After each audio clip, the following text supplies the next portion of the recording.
নফসের জাকাত দিতে হবে, নফসকে পবিত্র রাখতে হবে।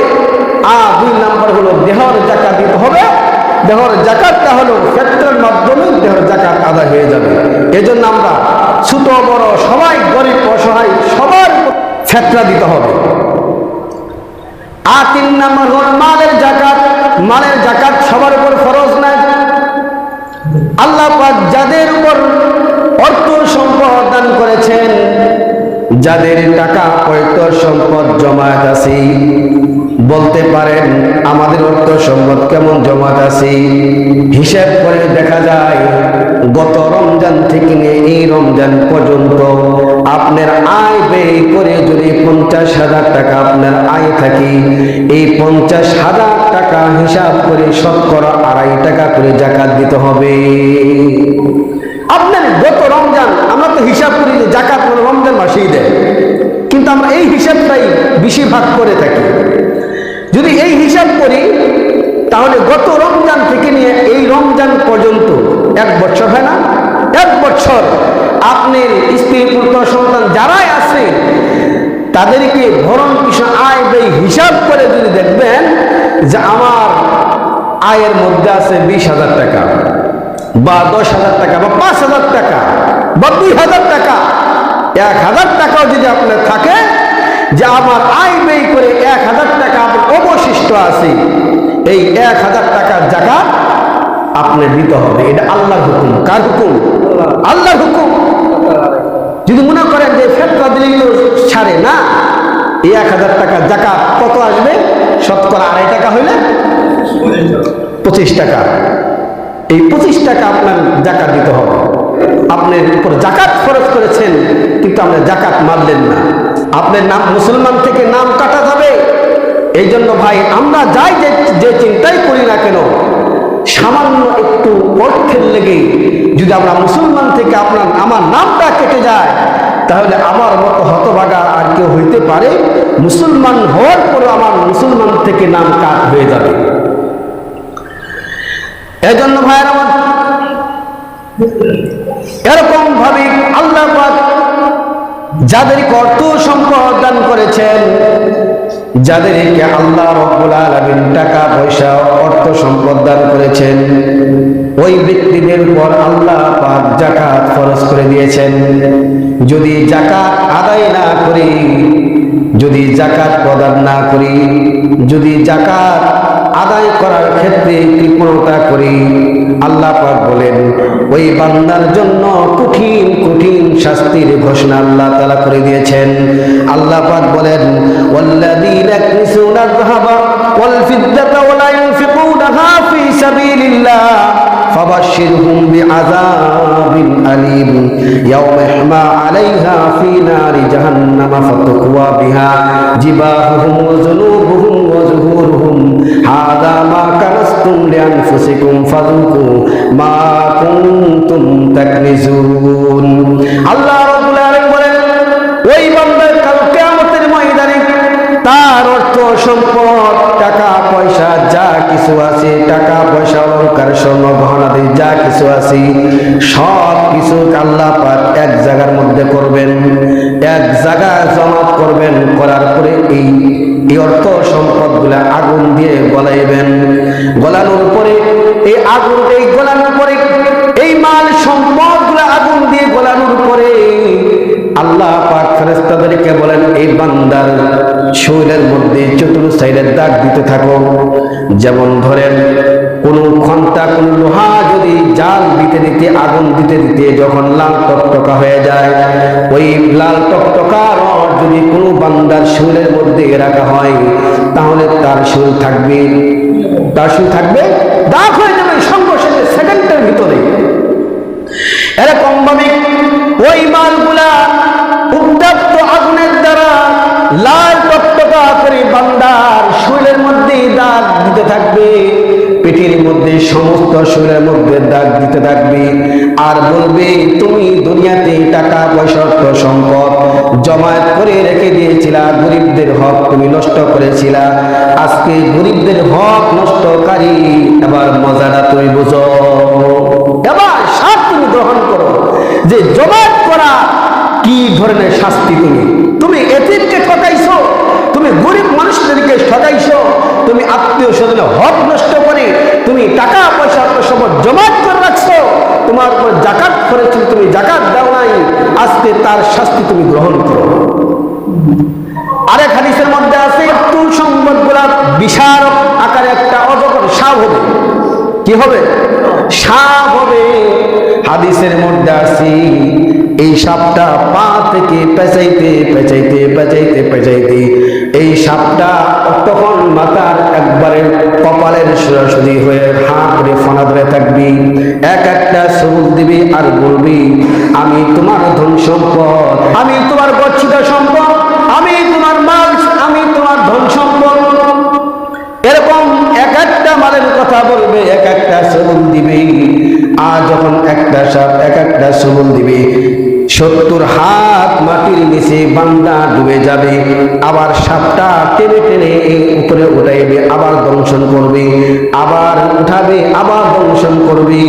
কিয়ামত পর্যন্ত এই বান্দাকে সবল মারতেই থাকবে, মারতেই থাকবে। যারা অর্থ সম্পদ জমা করে রাখবে, কৃপণতা করবে, যে আত্মীয় স্বজনের হক নষ্ট করছে, এতিম অসহায় তাদেরকে হক নষ্ট করছে।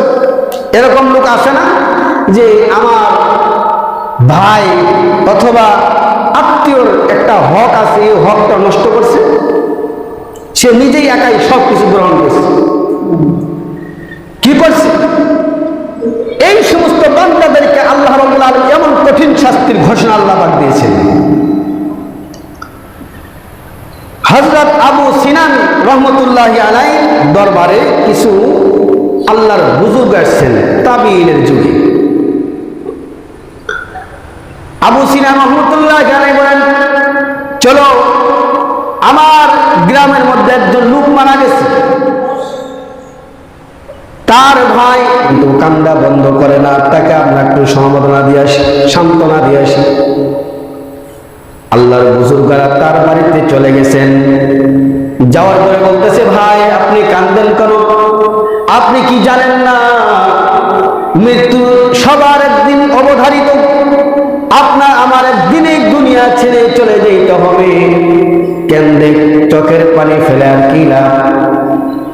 তখন ওই যুবক বলতেছে, ভাই আমি যে কানবো না, আমার ভাইকে যখন এলাকার সব লোকজন দাফন করে আসলো, এক এক করে কবর থেকে সবাই লোক চলে আসলো বাড়িতে, কিন্তু আমি ভাই কবরের পাশে বসে বসে যখন কান্দা আরম্ভ করে দিলাম, কবর থেকে আওয়াজ আসে, তোমরা সবাই আমাকে একা ফেলে তোমরা চলে যাইতেছো, তোমরা এক এক করে সবাই আমাকে একা ছেড়ে চলে গেলা।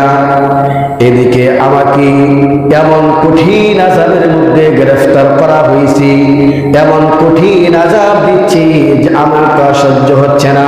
হাও মাও করে কান্দার আওয়াজ বেরিয়ে আসলো। এবার ওই ভাই বলতেছি, আমি যখন কান্দার আওয়াজ ভিতর থেকে পাই, তখন আমার মনটা আরো কান্দার আরো চিৎকার এসে গেল।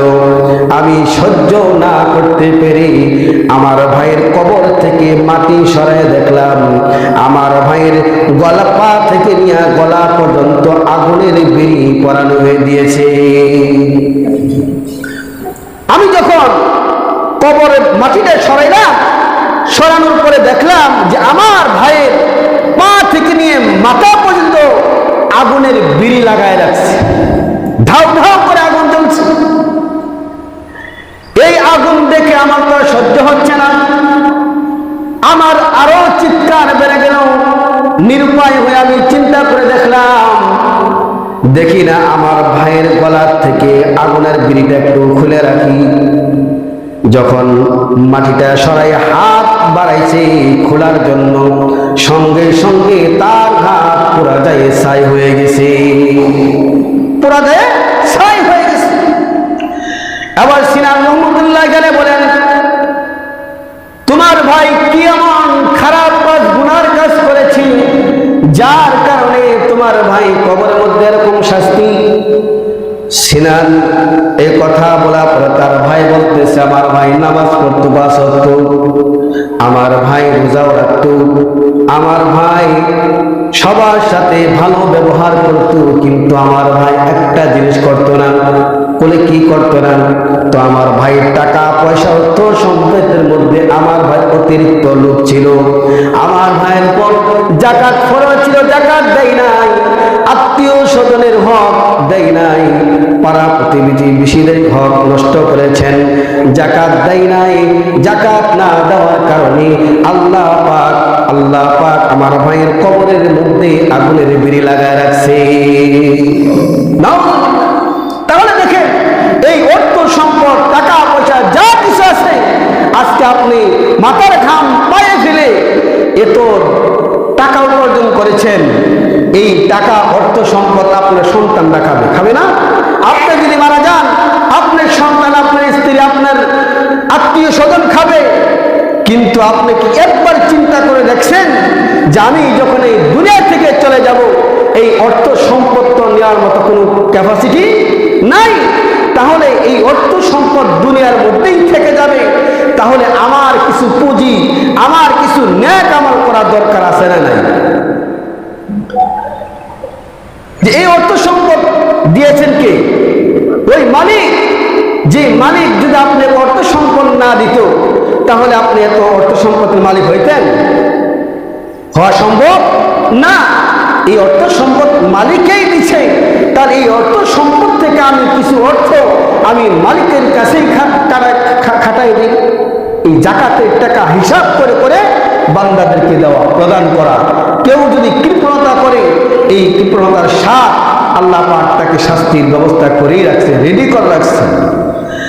আল্লাহ রাসূল সাল্লাল্লাহু আলাইহি ওয়াসাল্লাম মেরাজে যাওয়ার সময় একদল লোককে দেখলেন, তার মুখের মধ্যে কেচি দিয়া কাটা হচ্ছে, অনবরত তাকে শাস্তি দেওয়া হচ্ছে। আল্লাহ রাসূল সাল্লাল্লাহু আলাইহি ওয়াসাল্লাম জিবরাইলকে জিজ্ঞাসা করলেন, জিবরাইল, এরা কারা? বলে এরা এই সমস্ত লোক, তারা দুনিয়াতে অর্থ সম্পদের মালিক ছিল, কিন্তু মালিক হওয়া সত্ত্বেও তারা যাকাত দেয় নাই, মালিক হওয়া সত্ত্বেও তারা যাকাত প্রদান করে নাই। তারা কৃপণতা করেছে, তাদের অর্থ সম্পদ মালগুলা জমাট করে রাখছে। এই জমাট করে রাখার কারণে আল্লাহ পাক তাদেরকে কিয়ামত পর্যন্ত এরকম শাস্তি দিতেই থাকবে। মাল দিলে আপনি আমার ধন সম্পত্তি পবিত্র হয়ে যাবে। আল্লাহ রাসূল সাল্লাল্লাহু আলাইহি ওয়াসাল্লাম মসজিদে নববীতে যখন আলোচনা করতেছেন, কোন বান্দা যখন মালের যাকাত দিবে, তার মালটা পবিত্র হবে, তার মালটা হেফাজত হবে। এক ইহুদি মহিলা এই কথাগুলো শুনছেন। শোনার পর ইহুদি মহিলা ব্যবসায়ী ছিলেন, বাড়িতে যাই হিসাব করে সমস্ত টাকার মাল উনি দিয়ে দিচ্ছেন, যাকাত দিয়ে দিচ্ছেন। আবার কিছুদিন পরে মিশর সিরিয়া থেকে মদিনা এক উটের কাফেলা ঢুকবে। উটের কাফেলা নিয়ে যখন মদিনা ঢুকবেন, এমন সময় রাস্তার পাশে, রাস্তার মাঝখানে আরো অনেক ব্যবসায়ী লোক মদিনা ঢুকবেন। তার আগে অনেক ব্যবসায়ীদের ডাকাতি ধরে গেছেন, যে ডাকাতি করে সমস্ত উটগুলা ছিনায় নিয়ে গেছেন। এই কথাটুকু ওই মহিলা শুনেছেন। শোনার পরে মহিলা মনে মনে চিন্তা করেছেন যে আল্লাহর নবী তো বলেছেন যাকাত দিলে মালটা হেফাজত হয়ে যায়, যাকাত প্রদান করলে মালটা পবিত্র হয়ে যায়। এখন দেখি ডাকাত দল অনেক কাফেলার সমস্ত মাল সামানা ডাকাতে লুণ্ঠন করে নিয়ে গেছে।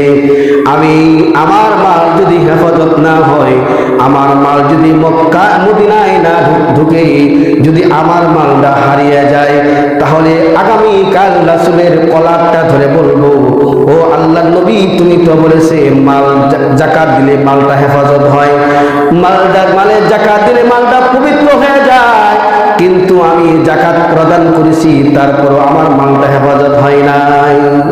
এরকম এক ইহুদি মহিলা এরকম চিন্তা করতেছে মনে মনে। এদিকে কাফেলার লোক উট নিয়ে রওনা হচ্ছে।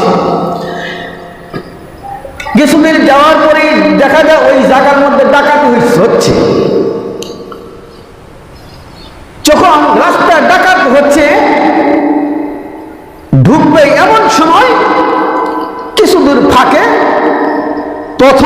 উটটা আছে, উঠে একটা পাথরের সাথে বাইজে উটের পা একটা ন্যাংরা হয়ে গেছে, পড়ে গেছে। যখন সামনের উট পড়ে গেছে, পিছনে যত উট আছে সব উটই বসে গেছে, আর এক কদমও সামনের দিকে অগ্রসর হয় নাই। এখন কাফেলার লোক চিন্তায় পড়ে গেছেন যে উট তো উঠতে পারতেছে না, উটের যত প্রকার সেবা যত্ন করা দরকার সেবা যত্ন আরম্ভ করে দিচ্ছে। প্রায় দীর্ঘ সময় তার সেবা যত্ন করলেন, করার পরে ওই সামনে ডাকাত দল লুণ্ঠন করে যখন ডাকাত দলরা চলে গেছেন, এবার উটটা দাঁড়ায় গেছেন। সুবহানাল্লাহ। উট দাঁড়ায় আবার হাঁটা আরম্ভ করেছেন। হাঁটতে হাঁটতে এই উটগুলা মদিনায় পৌঁছে গেছেন। এই মহিলা জিজ্ঞাসা করেছেন, কি ব্যাপার? দেখো, শুনলাম রাস্তার মাঝে ডাকাত দল সব কাফেলার উটগুলা লুণ্ঠন করে ডাকাতরা নিয়ে গেছি, আমার উটগুলা কিভাবে মদিনায় ঢুকলো?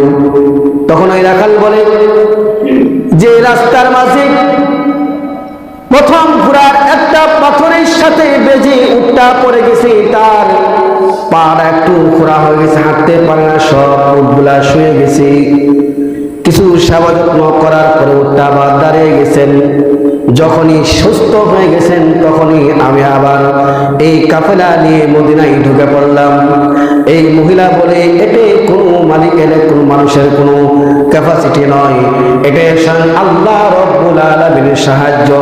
আমি আল্লাহ রাস্তা যাকাত প্রদান করার কারণে আল্লাহর নবী যে বলেছিল যে যাকাত প্রদান করলে মাল পবিত্র হয়ে যায়, যাকাত প্রদান করলে মালটা হেফাজত করে, নিশ্চয়ই আল্লাহর নবীর কথা কোনোদিন অমিথ্য হইতে পারে না। আল্লাহ তাআলা পাক আমার মালকে হেফাজত করে রাখছেন। আল্লাহর নবী সাল্লাল্লাহু আলাইহি ওয়াসাল্লাম এই কথাও বলেছেন, কোন বান্দা যখন ইখলাসের সাথে কালিমা পড়বে ওই বান্দার জন্য জান্নাত জান্নাত জান্নাত। এই কথা কোনোদিন অমিথ্যা হইতে পারে না। এই মহিলা আর দেরি না করে আল্লাহর নবী সাল্লাল্লাহু আলাইহি ওয়াসাল্লামের কাছে যায়, বলেন, ও আল্লাহর নবী, আমাকে কালিমা পড়ে মুসলমান বানায় দেন। আল্লাহর নবী সাল্লাল্লাহু আলাইহি ওয়াসাল্লাম ওই মহিলাকে, ইহুদি মহিলাকে কালিমা পড়ে মুসলমান বানায় দিলেন। এই জন্য ভাই, যাকাত আদায় করলে মাল পবিত্র হয়ে যায়, যাকাত আদায় করলে মাল হেফাজত হয়, যাকাত প্রদান করলে মাল কমে না, আল্লাহ পাক মাল বাড়িয়ে দেন। এই জন্য আমরা